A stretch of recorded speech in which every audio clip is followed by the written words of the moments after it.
আসসালামু আলাইকুম গাইস, আমি মোহাম্মদ শাখাওয়াত হোসেন শিবাত আবার আপনাদের সামনে আসলাম। অনেক দিন ধরে আসা হয় না, তবু আবার ব্লগে আসলাম এই সবুজের মাঝে। আমি আজকে একটা ব্লগ বানাতে এসেছি। তো ব্লগটা কী নিয়ে বানা যায় ভাবতেছি, আমাদের বাড়িটা দেখাবো গাইস। তো চলেন দেখি আমাদের বাড়িটা গাইস। আপনারা রেডি তো? Welcome to back to my YouTube channel. ঠিক বোঝা বলছি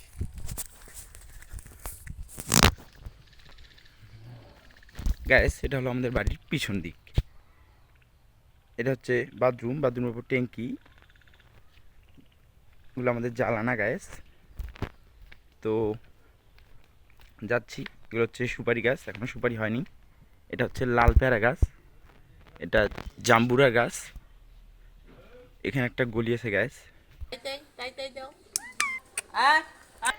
তো গ্যাস, দিস ইজ এ মসজিদ, this is our Khulbari, and it is a গরু অ্যান্ড গরুর বাছুর, অ্যান্ড দিস ইজ এ ফুলের বাগান। এটা হচ্ছে আমাদের খুলবাড়ি গ্যাস, অ্যান্ড আমাদের বাড়িগুলো গ্যাস। এটা হলো আমাদের বাড়ি, এই দেখেন আমার নাম লেখা। এটা হলো আমার ঘর। তো বাড়িতে প্রবেশ করতে